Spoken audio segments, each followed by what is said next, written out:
하나님의 말씀은 이사야서 9장 말씀입니다.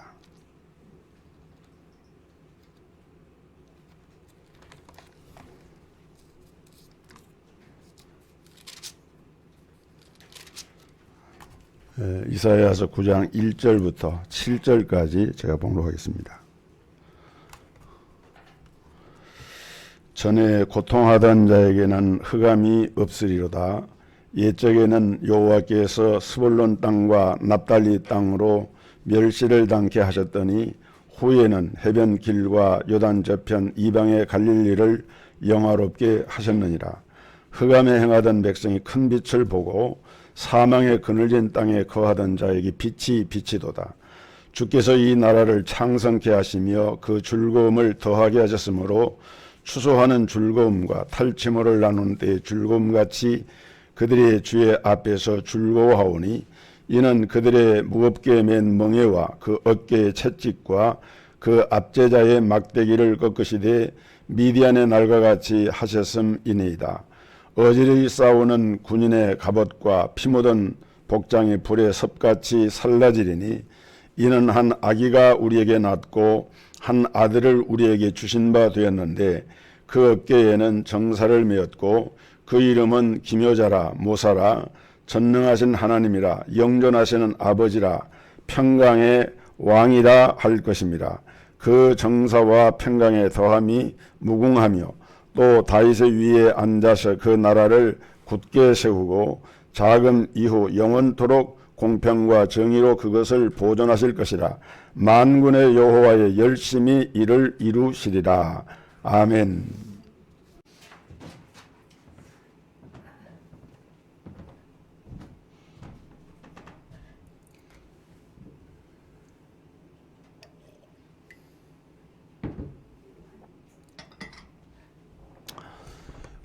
우리가 이제 성탄절을 앞두고 있는데 성경에 보면은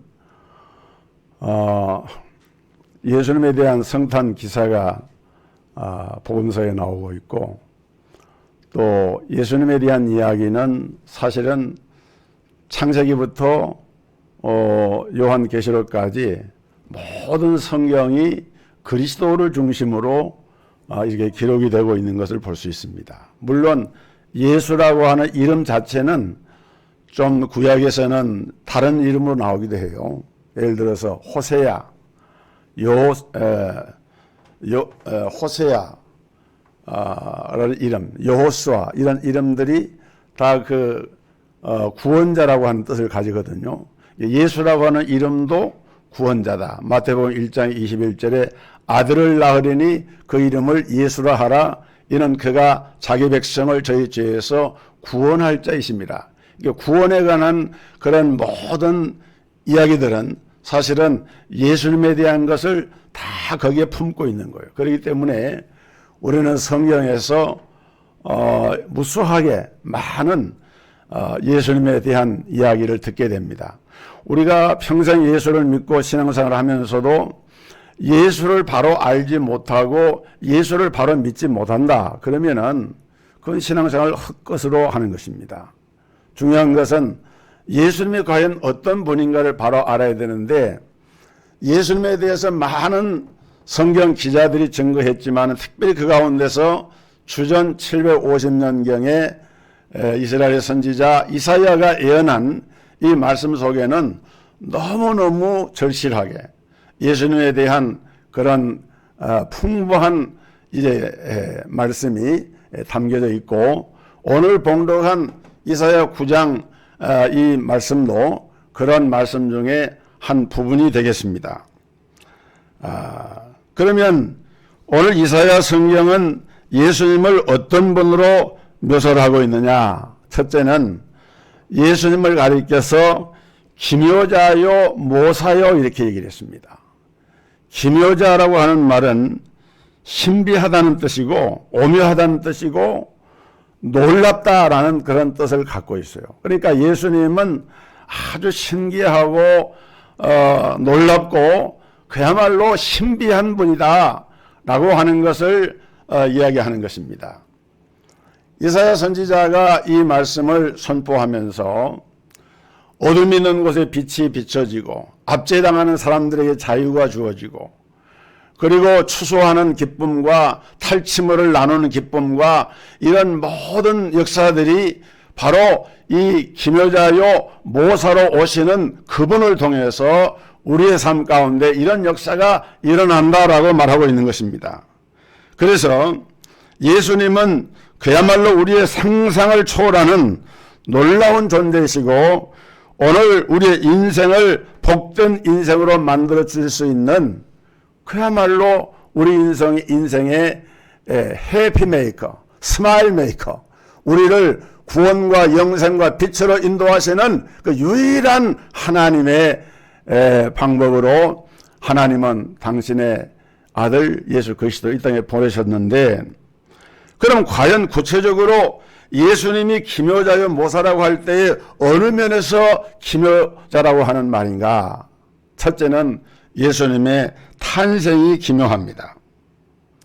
예수님은 애연의 성취로 오셨어요. 예수님은 탄생하기 전부터 오랫동안 예수님에 대해서 수없이 많은 예언이 있었습니다. 내 아들이 하늘 영광을 버리고 세상에 내려가 세상을 죄에서 구원하리라 라고 하는 그 약속이 이미 성경에 주어진 거예요. 창세기 3장 15절에 여자의 후손은 내 머리를 상하게 할 것이다. 그리고 너는 그 여인의 후손의 발꿈치를 상하게 할 것이다. 하나님이 뱀에게, 사탄에게 이렇게 말씀을 하셨는데, 범죄한 아담의 그 범죄한 결과로 이 땅에 나오는 어느 인생도 하나님 앞에 우리의 죄를 대신할 수가 없기 때문에 놀랍게도 우리 예수님은 처녀의 몸을 통해서 이제 탄생을 하시게 됩니다. 그래서 특별히 이사야서 7장 14절 보면은 보라 처녀가 잉태하여 아들을 낳을 것이요 그 이름을 임마누엘이라 하리라. 또 가브리엘 천사가 마리아에게 나타나서 이제 수태 사실을 고지할 때 마리아가 대답을 하죠. 나는 사내를 알지 못하니 어찌 이런 일이 있겠습니까? 상상할 수 없는 일이죠. 세상에서는 이런 일이 있을 수가 없는 거예요. 그러나 가브리엘 천사는 마리아에게 네가 아들을 낳을 것이고 그 이름을 예수로 하라. 이게 구원자다. 오늘 이렇게 예수님의 탄생은 철저하게 하나님의 오랜 섭리와 계획 가운데서 선지자들과 시인들과 많은 신령한 주의 종들이 탄생을 예언을 했고, 또 예수님의 탄생은 일반인의 이런 생육법에 따라서 탄생된 것이 아니라 처녀의 몸에서, 그러니까 쉽게 말하면 아버지가 없는 거예요. 아버지가 없이 처녀에게서. 성경은 그것을 성령으로 잉태되었다. 하나님의 절대적인 주권에 의해서 예수님은 이 땅에 육신의 몸을 입고 탄생을 하셨고, 그래서 예수님이 탄생하셨을 때 하늘에 있는 천군과 천사들이 다 찬양을 했습니다. 그리고 들에 있는 목자들이 하나님을 양을 치다가 찬양을 하고, 저 동방에서 별을 연구하는 박사들이 별을 연구하다가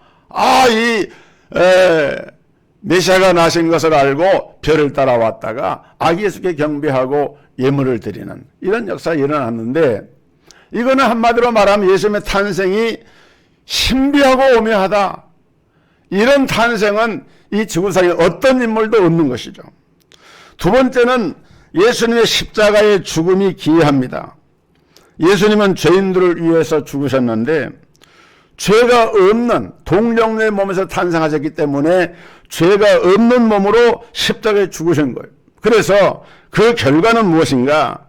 죄를 씻는 샘터를 여셨고, 가고 오는 모든 세대의 사람들에게 어떻게 하면 우리 인간이 구원받을 수 있는가? 그 구원의 길을 완전하게 세워주신 것입니다. 그리고 범죄한 우리 인간이 하나님께로 갈 수 있는 길이 없는데, 예수님은 하나님 아버지께로 갈 수 있는 길을 열어주신, 그래서 내가 곧 길이요 진리요 생명이니 누구든지 나로 말미암지 않고는 내 아버지께로 올 자가 없다.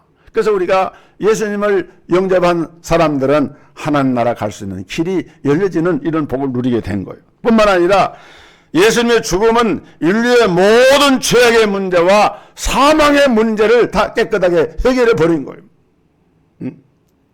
사망아 너의 쏘는 것이 어디 있느냐? 사단을 향해서 명령을 할 수 있는 것은 예수님이 죄 문제를 깨끗하게 해결해 버렸기 때문에. 왜? 당신이 거룩한 무죄하신 그 몸을 십자가에 달려 죽으심으로 죄값을 우리를 대신해서 감당해 버리고 지불해 버렸기 때문에 이런 놀라운 역사가 일어나게 된 것입니다. 그래서 예수님의 탄생과 함께 예수님의 죽음이 신비하다. 십자가의 죽음이 신비한 사건이다. 세 번째는 부활의 신비입니다. 예수님은 죽은 지 사흘 만에 무덤 문을 여시고 사망 권세를 깨뜨리시고 죄의 권세를 깨뜨리시고 다시 이제 부활을 하셨습니다. 예수님의 부활은 그분이 하나님의 아들이라고 하는 것을 증명한 거예요. 예수님이 십자가에 죽으셨다. 귀하고 고마운 일이에요. 그리고 그 죽음으로 끝이 나버렸다 그러면은 예수님이 정말 우리를 위해서 큰일을 하셨고 놀라운 은혜를 베풀어 주셨는데 너무 감사하다. 이 정도는 될 수 있지 모르지만은 그분이 과연 하나님의 아들로서 우리의 구원을 완성하시는 분인가에 대해서는 이것은 문제가 되는 것이죠. 그래서 예수님은 당신이 그동안에 하신 모든 말씀이 진리였음을 거짓이 아닌 하나님의 뜻에 의해서 하나님께로부터 이 말씀을 전한 그 모든 말씀들이 진리였음을 도장을 딱 찍어가지고 증명하신 사건이 예수님의 부활 사건입니다. 예수님은 신령한 몸으로 부활하셨고 이로써 누구든지 예수를 믿는 자들은 예수님과 함께 사망을 이길 수 있는 죽음의 권세에 매몰되지 않고 주님과 함께 부활의 영광에 참여할 수 있는 이런 놀라운 길을 열어주셨고 우리에게 참된 소망을 주신 거예요. 네 번째는 승천의 신비인데 예수는 부활 후에 40일 동안 세상에 계시며 부활을 확정하시고 감람산에서 제자들이 지켜보는 가운데 하늘로 올라가셨습니다. 사도행전 1장 11절을 보면 갈릴리 사람들아 너희가 어째 서서 하늘을 쳐다보느냐. 너희 가운데 하늘로 올려오신 이 예수는 그랬어요. 예수님은 제자들이 많은 성도들이 지켜보는 가운데 하늘로 올라가셨습니다. 이건 무엇을 의미하는가 하면은 예수님은 우주 만물을 지배하시는 분임을 증명하신 거예요. 시공간을 초월하는. 사실 세상에 존재하는 모든 것들은 시간과 공간이라고 하는 제약 속에서 존재하지 않습니까? 근데 예수님은 부활 승천하시면서 시공간을 초월하는 우주적인 전 세계적인 하나님의 구주라고 하는 것을 만방에 선포를 하신 것입니다. 빌립보서 2장 9절에 이름으로 하나님이 그를 지극히 높여 모든 이름 위에 뛰어난 이름을 주셨다. 이렇게 말씀을 했고 내가 떠나가는 것이 너희에게 유익이라 내가 가면 성령이 오셔서 모든 세상 사람들의 마음에 강력히 역사하셔서 각 사람의 심령 속에 성령이 오셔서 그 삶을 인도하신다고 약속을 해 주셨습니다. 그래서 오늘 우리는 성령님과 함께 이 땅을 살아가게 된 것입니다. 그 다음에 예수님의 다섯 번째 신비는 재림의 신비입니다. 여러분 예수님의 초림을 구약의 선지자들이 예언한 것을 성경을 연구한 분들이 조사해 보니까 예수님의 초림의 예언이 456회입니다. 그런데 그대로 이루어졌어요. 그 다음에 재림의 약속이 몇 번에 나오는가 봤더니 1518번이 나온다 그래요. 뭐 저는 직접 세보지 않았으니까 그냥 기록에 따라서 여러분들에게 소개하는 겁니다. 그래서 예수님의 초림이 말씀대로 이루어졌다면 예수님의 재림도 말씀대로 이루어지지 않겠습니까? 그걸 믿어야 돼요. 오늘날 어떤 그리스도인들은 재림에 대해서 데살로니가 교인들처럼 그냥 지나치게 막 재림을 강조하면서 자기 할 일이나 책임도 망각을 하고 이렇게 사는 그런 사람이 있는가 하면은 그것은 안 되겠죠. 또 어떤 경우는 예수님이 오신다 했는데 2000년 또 오시나. 옛날 그랬잖아요. 제7일 안식일 예수 재림계가 어떻게 생겨난 줄 압니까? 그 윌리엄 밀러라는 사람이 1840년에 예수님이 재림한다고 그렇게 예언을 했거든요. 근데 예언했는데 그대로 안 됐어요. 그러니까 나중에 그 화이트 분이라고 하는 이 여성이 그 조직을 이끌면서 자기가 환상 가운데 보니까 예수님이 내려오시려고 이제 재림하시려고 이렇게 나오시다가 아직 그 하나님의 구원 경륜의 섭리의 뜻이 채 이루지 않았기 때문에 성소에서 지성소로 잠깐 들어가셨다 이렇게 얘기를 했어요. 그걸 근거로 해가지고 제7일 안식일 예수 재림 교인들은 안식일 그 예수 재림에 대한 그 토요 안식일을 지키면서 그렇게 신을 하는 거예요. 얼마나 이게 예수님의 재림에 대해서는 우리가 어느 때 이렇게 예수님이 오신다라고 말을 하면 안 됩니다. 옛날에 다미 선교회가 1999년도에 10월 30일 날 예수님이 오신다고 했다가 그것도 불발로 끝나지 않았습니까? 근데 그렇게 해서는 안 돼요. 그러나 그렇다고 해서 예수님이 더디 오신다고 해서 안 오시는 것이냐? 결코 그게 아닙니다. 사람들은 아직도 예수님이 오시지 않았기 때문에 그 약속은 헛된 것이 아닌가 하고 생각합니다. 우리 예수님의 재림은 우리 믿는 성도들에게는 예수님이 오시는 그날은 정말 우리는 하나님 앞에 기쁘고 감사하면서 나가는 귀한 기회가 됩니다. 왜? 예수님 재림할 때 공중에 먼저 재림하시는데 땅 위에서 신앙생활하는 성도들은 공중에 들림을 받습니다. 이걸 소위 휴거라는 말로 쓰고 있는데 조심스럽지만은 성경에 있는 말씀, 데살로니가 전서에 나오는 말씀이니까 공중으로 들림받아서 공중의 혼인잔치에 우리 성도들은 참여하게 돼요. 그러면 예수님 재림하시기 전에 죽어서 무덤에 들어가 있는 성도들은 어떻게 될 것인가? 그분들은 그때 아직 부활하지 않습니다. 천년왕국이 지나면 그 공중에서 신랑 대신 예수님이 신부된 교회를 이렇게 맞아들여서 지상의 천년왕국이 이루어지고 천년왕국 끝자락에 맨 마지막에 이제 백보자 심판을 하는 역사, 분명히 성경에 나오는 말씀입니다. 그 심판할 때에 그 예수님의 이 공중 재림은 우리 믿는 자들을 이제 위에서 오신다고 하면은 마지막 백보자 심판의 역사는 그때가 이제 부활이 이루어지는데 우리 믿는 성도들은 그 무덤에서 이렇게 부활해가지고 공중에서 주님을 살아있는 성도와 같이 영접을 하고 그게 첫째 부활이라고 그래요. 그러나 믿지 않는 사람들, 불신자들은 이들은 언제 부활하느냐? 마지막 백보자 심판할 때에 부활을 하게 됩니다. 절대 영혼은 불멸이에요.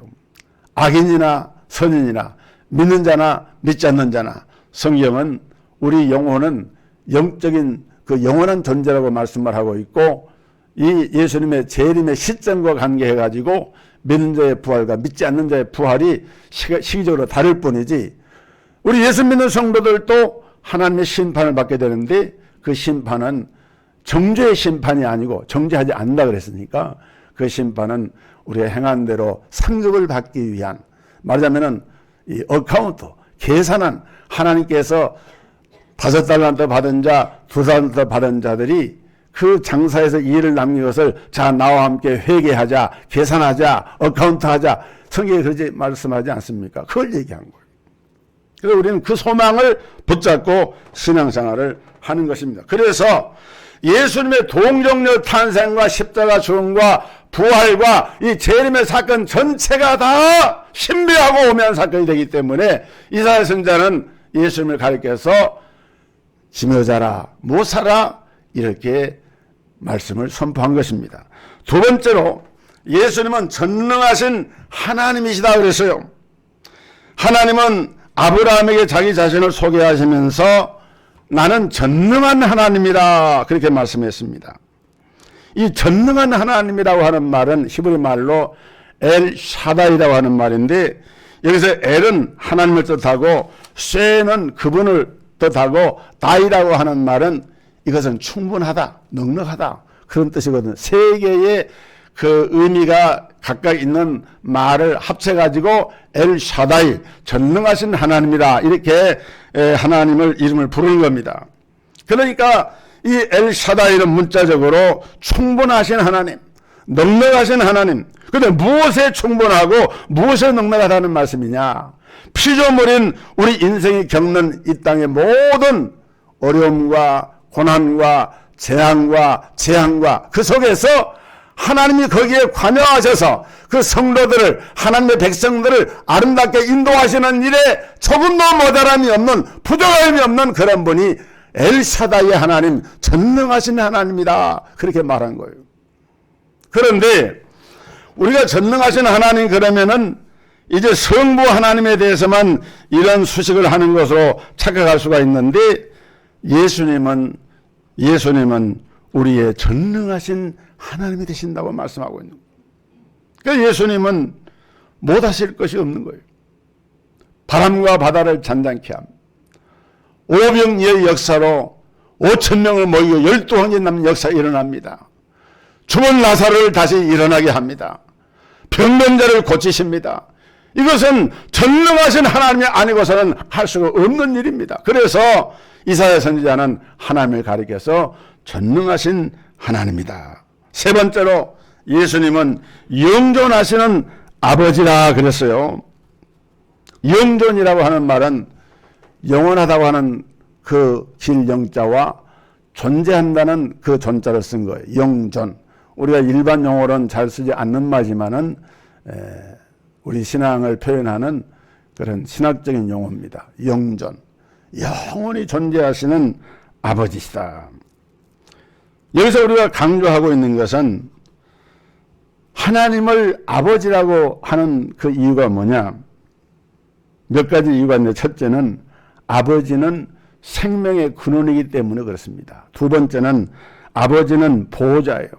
세 번째는 아버지는 공급자입니다. 하나님은 우리의 생명의 근원이 되실 뿐만 아니라 우리의 모든 것을 보호하시는 아버지가 되시고 또 우리의 모든 필요한 것을 공급해 주시는 그러한 분이신데, 오늘 이사야 선지자는 예수님을 가리켜서 영존하시는 아버지라 이렇게 표현을 한 거예요.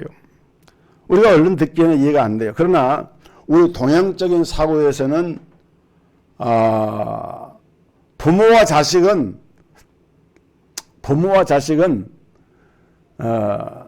다른 거죠. 부모는 부모고 자식은 자식이에요. 그래서 우리가 아버지의 성은 따르지만은 이름은 같이 하질 않잖아요. 자기 부모의 함자 이름을 함부로 하지도 않고 또 그런 이름을 이렇게 아들의 이름에다가 같이 덧씌우거나 그러지 않습니다. 조선시대 그 왕들이 제 이름이 다 한자거든요. 그런데 그 한자가 다른 사람이 전혀 쓰지 않는 독특한 그 글자를 가져다가 이름을 붙인다. 그건 왜 그런가 하면은 왕의 이름을 지키려고. 근데 동양에서는 그런 사상이 있는데 서양은 조금 달라요. 또 성경도 좀 달라요. 그건 무슨 말이냐? 서양 사람들은 윌리엄 1세, 윌리엄 3세 뭐 이렇게 얘기를 합니다. 자기 아버지하고 할아버지 이름이 똑같아. 그런데 다만 뒤에다가 숫자를 붙여가지고 1세니 6세니 이렇게 하는 거예요. 그래서 어떤 의미인가 하면은 아버지와 아들은 하나라고 하는 그런 개념이 있는 거예요.